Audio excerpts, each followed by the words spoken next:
शाम के 7 बजे तक अनिकेत घर आ ही जाते हैं। शादी के बाद से यही उनकी दिनचर्या बन गई है। ऑफिस से आकर चाय पीना, नाश्ता करना और फिर टीवी ऑन करके रिमोट हाथ में लेकर बेड पर लेटकर देखना। यही उनकी रोज की आदत है, जिसे घर के सभी लोग अच्छी तरह से जानते हैं। और इसमें कोई उन्हें डिस्टर्ब करे तो उन्हें बिल्कुल बर्दाश्त नहीं होता। आज भी हमेशा की तरह जब अनिकेत घर आए तो घर लॉक था। अपनी डुप्लीकेट चाबी से दरवाजा खोला और अंदर आए। घर कुछ खाली खाली सा लगा, पर उन्होंने सोचा शायद सब मार्केट गए होंगे और ज्यादा फिक्र न करते हुए चाय बना ली और अपनी दिनचर्या में व्यस्त हो गए। पर 9 बज चुके थे और कोई घर नहीं आया। अब अनिकेत को अजीब सा लगने लगा। दिसंबर की रात में 9 बजना मतलब बहुत देर हो जाना। उन्हें चिंता होने लगी, आखिर सब कहाँ चले गए होंगे। तभी फोन की घंटी बजी। उन्होंने फोन उठाया तो दूसरी तरफ से आवाज आई, अंकल, पार्टी वेन्यू का एड्रेस बताएंगे? मयंक ने बताया था, पर मैं पहुंच नहीं पा रहा हूं। अनिकेत ने हैरानी और झुंझलाहट में जवाब दिया, मैं कैसे बता सकता हूँ, तुम्हारे किसी दोस्त के घर ही होगी। लेकिन दूसरी तरफ से आवाज फिर आई, नहीं अंकल, जो आपके घर की पार्टी हो रही है वो कहाँ है? अनिकेत सन्न रह गए।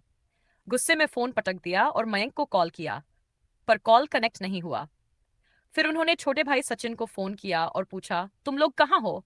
सचिन ने कहा, भैया, आप कहाँ हैं? आए नहीं अभी तक।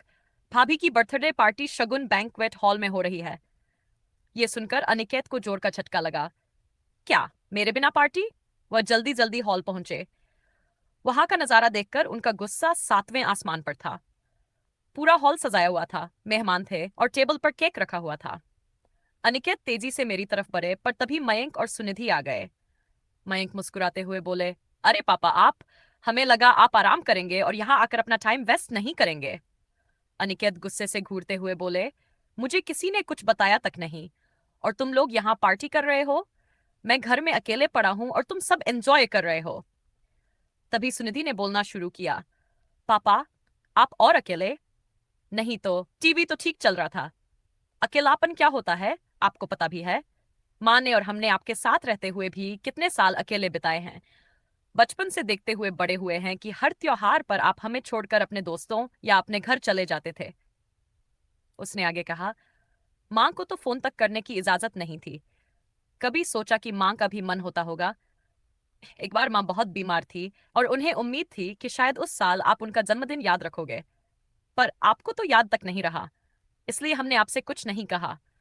आप हमेशा यही कहते कि इस उम्र में क्या नौटंकी, लेकिन हमारे लिए माँ की खुशी मायने रखती है।